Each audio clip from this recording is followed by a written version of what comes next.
Again, for those of you who I just let in, I let a couple in. My name is Sarah Bowman. I am the Watershed and Conservation Specialist with Ottawa Conservation District.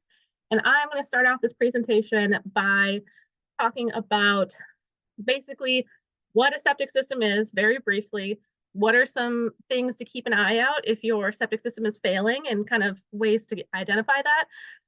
What are some issues we are seeing here in Ottawa County and around the state with failing septic systems, and then also how you can get resources through our programs to replace those failing septic systems. Okay. So really briefly, we just wanted to highlight how does a septic system work? So a lot of you probably are aware already of what these look like, but these septic systems are, you typically have all the water that comes from your house goes from one main drainage pipe into a septic tank. So you have your septic tank here. From there, that water then goes into a, oh, before I go on, septic tank typically is a buried watertight container, and its job is to hold that wastewater long enough for solids to settle to the bottom. And then on the top, you have that sludge, such as fats, oils, grease, that all floats to the top. That is that scum. So you kind of have your sludge at the bottom, scum at the top, water in the middle.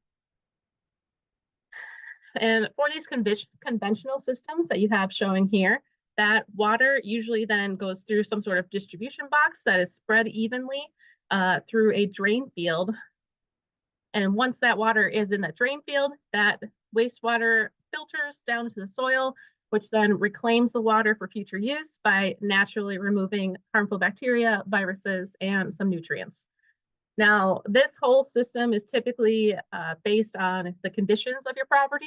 So whether you have, what type of soil you have, what type of landscape you have on your property, and there are some other common systems you'll see in Ottawa County. There's aerobic systems, which typically injects oxygen into the treatment tank.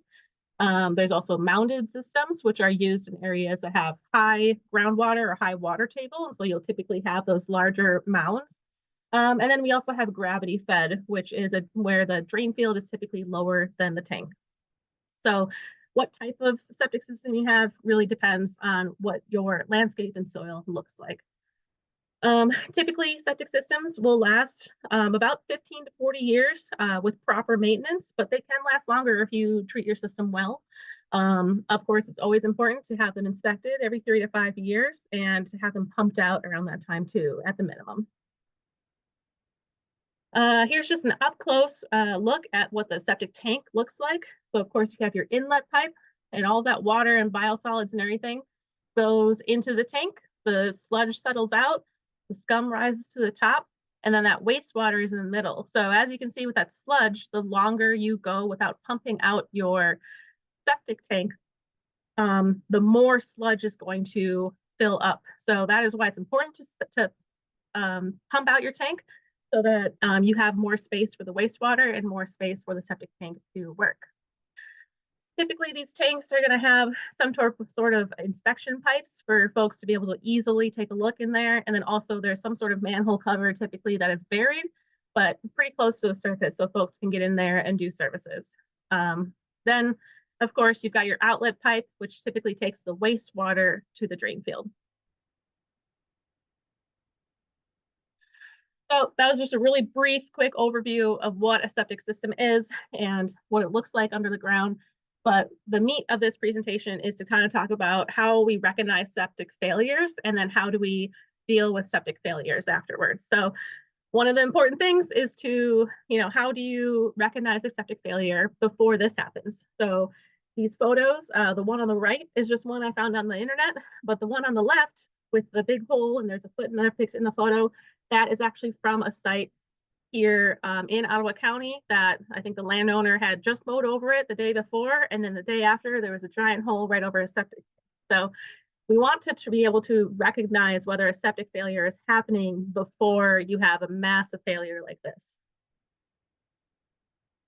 So ways that you can recognize these septic failures, you'll notice things in your home. So you could have backups. You could have sewage or water backing up into your home.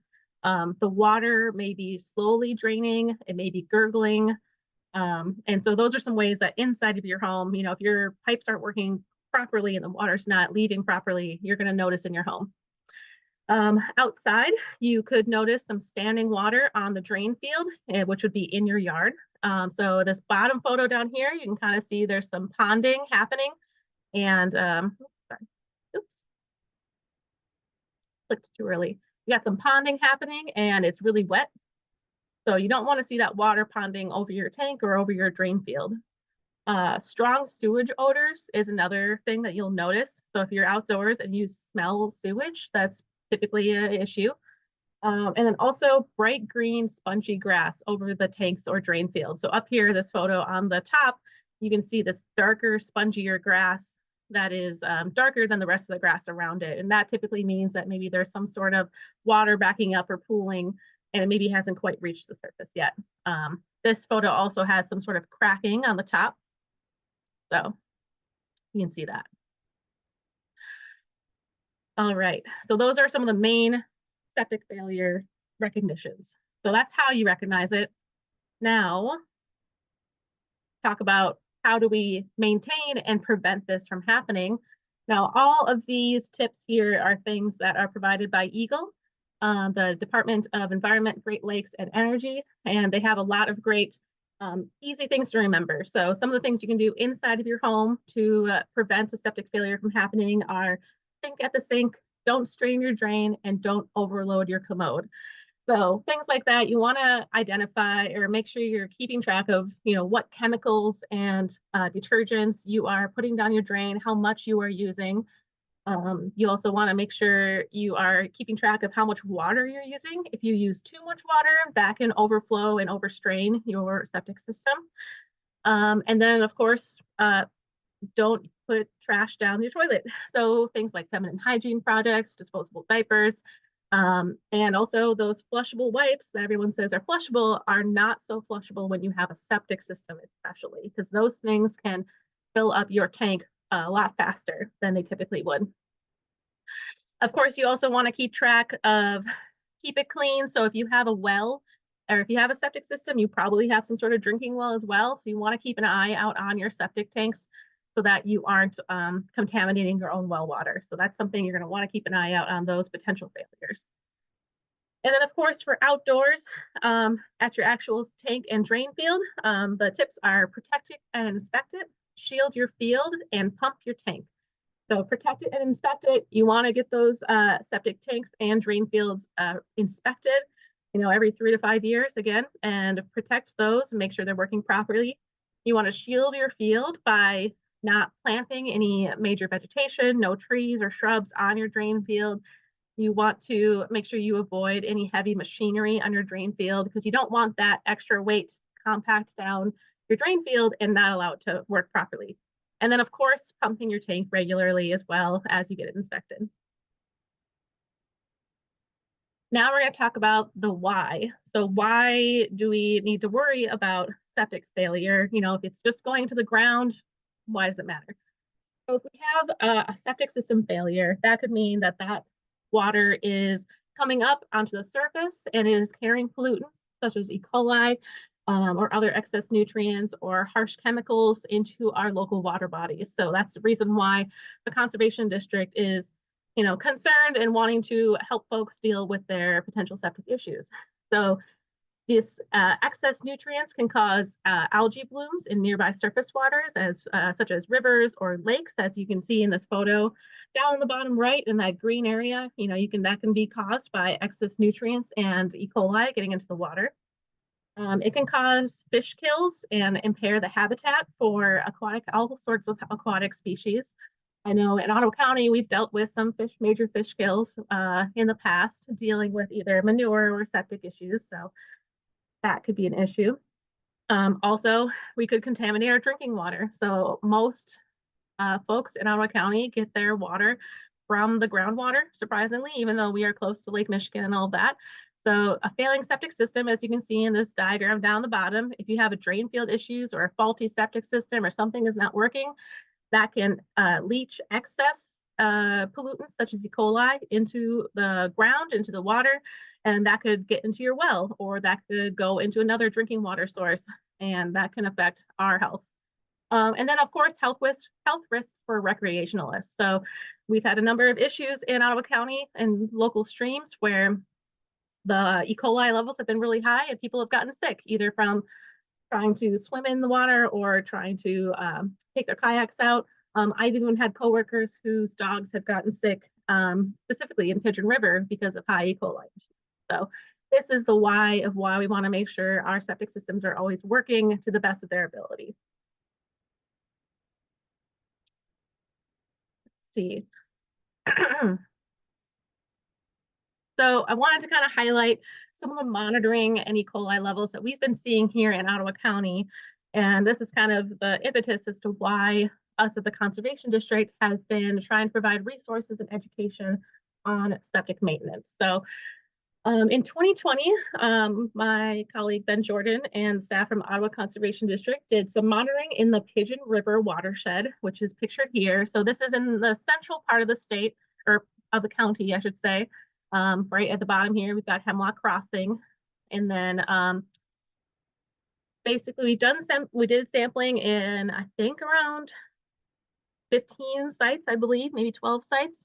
And so these, this diagram here on the left, this map, is showing the levels of E. coli at 4 main stem sites along the Pigeon River. So when we are monitoring, we are keeping track of the total coliform forming units of E. coli, which is just basically how much E. coli is in the water and how many coliform bodies are in the water.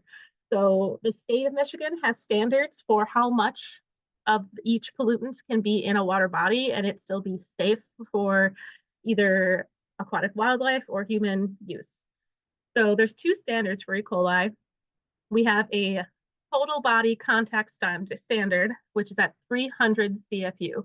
That basically means in 100 milliliters, if there are over 300 CFU of E. coli, that means that it is not safe to swim, it is not safe to drink. You do not want to put your total body into the water. Now, the partial body standard is a little less strict. It goes up to 1,000 CFU. So that basically means if you are wanting to kayak in the water, or basically if you're doing anything in the water that doesn't require you. You want to go on further, or do you want to go back? If I could just make sure everyone stays muted during their. Yeah, it is. There we go. All right, sorry about that. So basically with this, we have 4 sites of data here on the main stem Pigeon River. And as you can see, so we have this yellow line, which is the full body contact limit, which is that 300 CFU. Then we've got that red line up here, which is the partial body, the 1,000 CFU. As you can see, in every single site, in every single week of sampling, so these bars each equal a week, we were above the full body contact limit, which meant that we were above that 300 CFU, which meant that during this entire 6-week endeavor of sampling, you really should not be swimming in the Pigeon River at all, because it is not healthy for you. There are also at each site 2 to 3 days typically at each site, or 2 to 3 weeks, where it was also above partial body contact limit, which means that you should not be even kayaking. I believe, Ben, correct me if I'm wrong, but I think during this course of monitoring at that time, the Conservation District actually reached out to the parks, because they were going to be hosting a Pigeon River kayaking trip around this time, and told them that they probably shouldn't be in the water doing kayaking because E. coli was very high and they had to cancel. So we try to keep track of, you know, what the levels are looking like, and this also can kind of help us figure out where the highest issues are. Now on the map, you can also see these yellow circles. So an additional monitoring we did was we took these samples and we worked with the GVSU students in the AWRI lab, and they were able to do a microbial source tracking, which basically is a fancy term for figuring out whether there is a human genome or human DNA in the sampling. So that can kind of tell us whether the E. coli is coming from livestock or if it's coming from human. So in this instance, we found that there were 5 locations where there was a high enough incidence of the HF183, which is that human DNA. So we can see in these areas, there's probably failing septic systems in these areas because there's human E. coli that we are finding. Another example, we did more recently in 2022, we did water sampling in the Crockery Creek watershed. We did about 5 sites there. And again, we've got our total body contact standard of 300 and then partial body contact standard of 100. So if you take a look at this data here on the left, we sampled at the left, center, and right of the stream. And so the average is these darker boulder numbers on the right. So as you can see, again, every single site was higher than the total body contact standard. So you really don't want to be swimming in the Crockery Creek watershed as well. Additionally, we had one location that had, or 2 locations, looks like, that was higher than the partial body contact as well. So as you can see, we do have some issues with E. coli in Ottawa County. Both, it's not just from septic systems. We also have a lot of agriculture in the area, but we are noticing that there is a lot of human DNA that we're finding in these E. coli samples as well. So now that we figured out how, what, and why we want to deal with these septic systems failures, the good thing is that the Conservation District has assistance and resources to be able to help. So we, of course, are able to provide technical assistance, answer questions. If someone doesn't know, whether they have a septic issue or doesn't know even where to start and who to reach out to, we can help them figure that out. And probably more importantly is that we have cost share money to help with replacements and repairs of failing septic systems. So this, unfortunately, is not for everyone in the entire Ottawa County, but we do have financial resources available for Ottawa County residents within 6 watersheds. So we have the Crockery Creek, Deer Creek, Sand Creek, Bass River, Rush Creek, and Pigeon River. So we currently have money available for folks in those watersheds and only within Ottawa County boundaries. So unfortunately, for folks outside of Ottawa County, we are not able to provide financial assistance for septic replacements. Why we chose these watersheds? Well, all of these watersheds are currently impaired by E. coli, either due to sampling that we found or sampling that Eagle has found. And those are just the watersheds we were able to get funding for now. That doesn't necessarily mean that other watersheds in the county are not impaired. It just is what we've been able to get. We are always trying to expand the amount of money that we have available for watersheds and this type of funding. So in the future, we could potentially have more in other locations. So there are some ineligible situations. This is not just a kind of slam dunk, you apply and you get funding to replace your septic system. So this program is only available for folks who are doing voluntary replacements, which basically means that we cannot fund replacements that are initiated by an Ottawa County transfer of sale, which you'll probably hear about. You'll hear about more soon from the Ottawa County environmental health folks. We can't replace or fund replacements occurring due to a violation or a complaint. And then also we can't fund new build properties that have no failing system to replace in the first place. Additionally, this funding that we have comes from Eagle, their non-point source program, which focuses on non-point source pollutants. So that's things that come over the landscape like E. coli, sediment, nutrients that don't have a single source of pollution. So we unfortunately cannot fund septic tanks that have some sort of point source that is directly discharging septic effluents into a nearby water body or drain. This typically looks like in this photo, we have a cheater or an overflow pipe or a man-made ditch.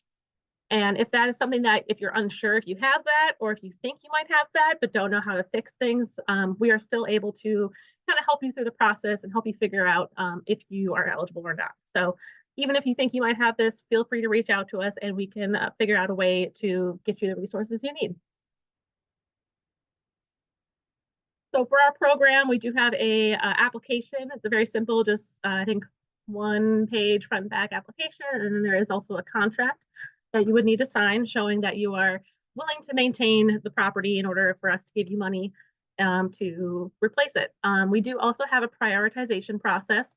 And in that prioritization, we typically take things into consideration such as distance to a water body, the land features and topography, the condition of your system, and then also what the E. coli monitoring data that we've seen in the stream most recently. So if you are really close to a stream, I think it might be within 500 feet, you're going to rank higher. If you have more problems with your septic system, you're going to rank higher. And also, if there has been E. coli monitoring data nearby that shows really high E. coli inputs, you're probably going to rank higher as well. Rank 1 people who reach out rank 1 are eligible for up to 50% reimbursement. And then rank 2 means that you aren't as big of an impact potentially on the water bodies, but you could still obviously, due to the nature of non-point source pollutants, impact the water. So you are eligible for 25% reimbursement. Between either of these, any one septic system only has a max of $10,000 you can get per application. Just a couple other things that are required as part of participating in this project is that inspections will be required by the county health department or an industry professional to determine the condition of your system. And then you also must apply for a permit through the county health department, which you'll learn more about that from the folks after me. And then probably the most important thing is that if you are wanting to get septic replacement assistance, financial assistance through our Ottawa Conservation District programs, no work can begin before the application and inspection process is complete.